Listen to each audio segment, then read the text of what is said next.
안녕하세요. 아침 묵상 시간입니다. 오늘은 신명기 32장 14절에서 34절까지 말씀입니다. 같이 읽어보겠습니다. 그런데 여수run이 기름짐에 발로 찼도다. 내가 살찌고 비대하고 윤택함에 자기를 지으신 하나님을 버리고 자기를 구원하신 반석을 업신여겼도다. 그들이 다른 신으로 그의 질투를 일으키며 가증한 것으로 그의 진노를 격발하였도다. 그들은 하나님께 제사하지 아니하고 귀신들에게 하였으니 곧 그들이 알지 못하던 신들, 근래에 들어온 새로운 신들, 너희의 조상들이 두려워하지 아니하던 것들이로다. 너를 낳은 반석을 내가 상관하지 아니하고 너를 내신 하나님을 내가 잊었도다. 그러므로 여호와께서 보시고 미워하셨으니 그 자녀가 그를 경노하게 한 까닭이로다. 그가 말씀하시기를 내가 내 얼굴을 그들에게서 숨겨 그들의 종말이 어떠함을 보리니 그들은 심히 패역한 세대요 진실이 없는 자녀이미로다. 그들이 하나님이 아닌 것으로 내 질투를 일으키며 허무한 것으로 내 진노를 일으켰으니 나도 백성이 아닌 자로 그들에게 시기가 나게 하며 어리석은 민족으로 그들의 분노를 일으키리로다. 그러므로 내 분노의 불이 일어나서 스올의 깊은 곳까지 불사르며 땅과 그 소산을 삼키며 산들의 터도 불타게 하는도다. 내가 재앙을 그들 위에 쌓으며 내 화살이 닿을 때까지 그들을 쏘리로다. 그들이 주림으로 쇠약하며 불같은 더위와 독한 질병에 삼켜질 것이라. 내가 들짐승의 이와 티끌에 기는 것의 독을 그들에게 보내리로다. 밖으로는 칼에, 방 안에서는 놀람에 멸망하리니 젊은 남자도 처녀도 백발 노인과 함께 젖 먹는 아이까지 그러하리로다. 내가 그들을 흩어서 사람들 사이에서 그들에 대한 기억이 끊어지게 하리라 하였으나 혹시 내가 원수를 자극하여 그들의 원수가 잘못 생각할까 걱정하였으니 원수들이 말하기를 우리의 수단이 높으며 여호와가 이 모든 것을 행함이 아니라 할까 염려함이라. 그들은 모략이 없는 민족이라. 그들 중에 분별력이 없도다. 만일 그들이 지혜가 있어 이것을 깨달았으면 자기들의 종말을 분별하였으리라. 그들의 반석이 그들을 팔지 아니하였고 여호와께서 그들을 내주지 아니하셨더라면 어찌 하나가 천을 쫓으며 둘이 만을 도망하게 하였으리요. 진실로 그들의 반석이 우리의 반석과 같지 아니하니 우리의 원수들이 스스로 판단하도다. 이는 그들의 포도나무는 소돔의 포도나무요 고모라의 밭의 소산이라. 그들의 포도는 독이 든 포도이니 그 송이는 쓰며 그들의 포도주는 뱀의 독이요 독사의 맹독이라. 오늘 본문 15절에 보면 여수룬이란 단어가 나옵니다. 이는 올바른 자를 의미합니다. 올바르신 하나님께서 이스라엘을 올바른 자, 정직한 자, 의인이라고 칭해 주셨습니다. 이스라엘은 실상 그렇지 않지만 하나님과 관계를 맺은 언약 백성이기 때문에 하나님께서 이스라엘에게 여수룬이라는 별명을 칭해 주셨습니다. 의인이라고 칭해 주셨습니다. 우리는 원래 의인이 아닙니다.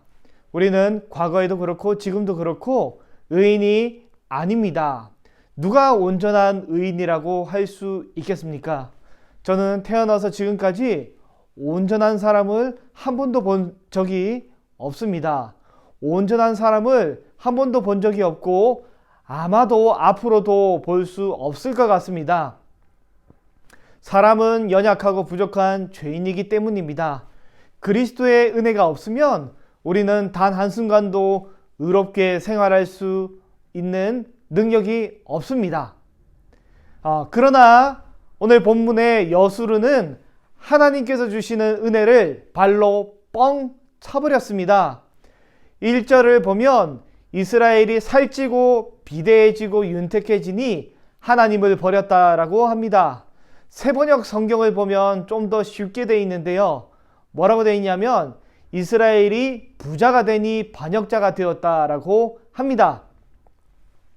매달 남편이 풍성한 공급을 해주시는데 남편 하나님의 공급을 받으며 생활하면 될 것 같은데 하나님으로부터의 공급 대신 돈을 더 많이 벌고 더 부자가 되게 만들어 줄 만한 새로운 대상을 이스라엘이 찾습니다. 그래서 우상에게 절하고 허무한 신들을 찾고 최신 유행하는 새로운 신들을 찾고서는 하나님을 배신하는 것입니다. 어디 깜냥도 되지 않는 듣보잡 신들을 찾아다니며 여호와 하나님을 계속 배신하는 것입니다. 모세는 계속해서 우리 하나님을 반석에 비유합니다. 우리 하나님을 반석에 비유합니다. 하나님은 이스라엘 건국의 근간이 되시고 우리의 신앙의 근간이 되시고 우리의 구원의 근간이 되십니다. 우리가 아직까지 예수님을 믿지 않았더라면, 우리가 교회를 다니고 있지 않았더라면 그런 것은 이제 우리는 상상할 수도 없는 일입니다. 만약에 지구가 없었더라면, 만약에 태양이 없었더라면, 만약에 공기가 없었더라면 이는 상상할 수 없는 기본 중의 기본입니다. 이 토대, 기본 중의 기본을 반석이라고 칭하는 겁니다. 그런데 이스라엘은 별것도 아닌 이방신들로 인해서 우리의 반석이자 깃틀이자 우리의 모든 신앙과 삶의 토대가 되시는 하나님을 버리게 됩니다. 이 얼마나 비참하고 어리석은 일입니까? 그래서 하나님께서는 이방인들을 도구 삼아 이스라엘을 징계하고자 하십니다. 하나님이 그 신앙의 반석이자 인생의 반석이신 하나님을 버리고 우상으로 갈아타버린 이스라엘에 대해서 하나님께서는 심판하고자 하십니다. 19절에서 20절을 보면 그러므로 여호와께서 보시고 미워하셨으니 그 자녀가 그를 경노하게 한 까닭이로다. 그가 말씀하시기를 내가 내 얼굴을 그들에게서 숨겨 그들이 종말에 어떠함을 보리니 그들은 심히 패역한 세대요 진실이 없는 자녀이미로다. 하나님의 백성이자 하나님의 자녀인 이스라엘이 하나님을 버리자 하나님은 이스라엘을 심판하고자 하시는 것이죠. 그들에게 칭하는 말씀이 뭐냐면 그들은 심히 패역한 세대요 진실이 없는 자녀다라고 하나님 말씀하고 계십니다. 실상 이스라엘이 하나님 앞에 여술은 올바른 자, 정직한 자, 의인이 아니라 실제로는 패역한 세대고 진실이 없는 자라고 우리 하나님이 고발하고 계십니다. 여술은 정직한 자가 아니라 실제로는 진실이 없는 자라고 우리 하나님이 고발하고 계십니다. 하나님을 떠난 이스라엘 백성들은 별것도 아닌 이방인들에게 아주 처참하게 밟히는 일만 남았습니다. 하나님께서 이방인들에게 그들에게 이스라엘을 넘겨 주었는데 이방인 하나가 이스라엘 천을 쫓으며 둘이 만을 도망하게 되는 이런 비참한 상황에 놓이게 되었습니다.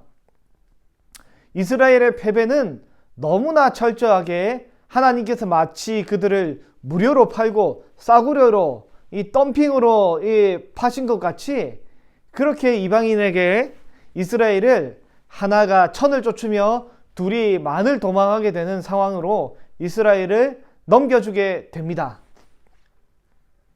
제가 20대 중반 때 제 친구가 신학교를 다니던 친구가 다음 날 이사하기 위해 책을 사과 박스 한 7, 8박스 정도에 잔뜩 이제 포장해서 쌓아두었습니다. 책 한 권이 대충 10,000원 남짓 잡아도 7, 8박스면 엄청나게 큰 금액이고 비싼 금액인데요.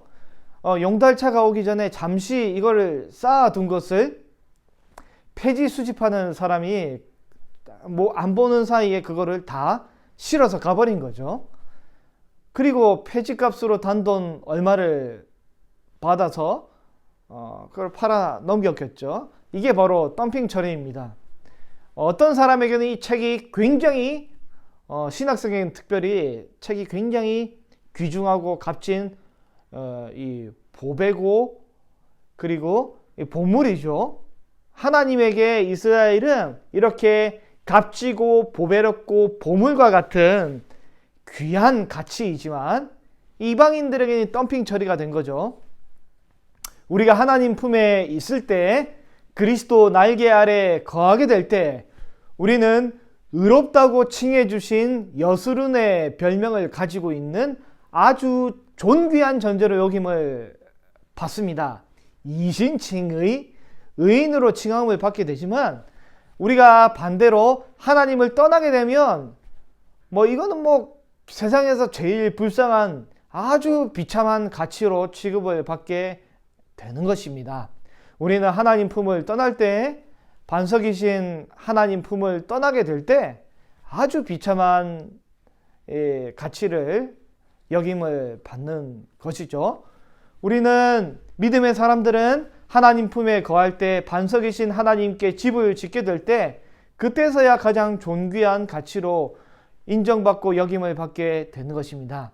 우리는 모래 위에 집 짓는 자가 아니라 이상한 우상과 같이 금방 허물어지고 없어지는데 우리의 신앙을 두는 것이 아니라 우리의 모든 것을 맡길 수 있는 든든한 반석 되신 하나님께 우리 모든 것을 드릴 수 있는, 그래서 존귀와 가치로 여김 받을 수 있는 저와 여러분 되시기를 바랍니다. 기도하겠습니다. 고마우신 우리 하나님 아버지, 하나님 품에 있을 때 보배롭고 존귀한 자로 우리를 여겨주시고 여술은 의인이라 칭함을 받게 되지만 하나님을 떠나게 될 때 세상에서 가장 비참한 만물의 찢기와 같이 여김을 받게 되는 것이 우리의 가치임을 다시 한번 깨닫게 됩니다. 하나님 안에 거할 때 우리가 모든 존귀한 것들을 마음껏 누릴 수 있도록 주여, 우리가 날마다 그리스도의 날개 아래 거할 수 있도록, 전능자의 날개 아래 거할 수 있도록 우리에게 은혜를 베풀어 주옵소서. 우리 구주 예수 그리스도의 이름으로 기도합니다. 아멘. 오늘은 태국에서 사역하시는 김동현, 백정욱 선교사님을 위해서 기도해 주시기를 바랍니다.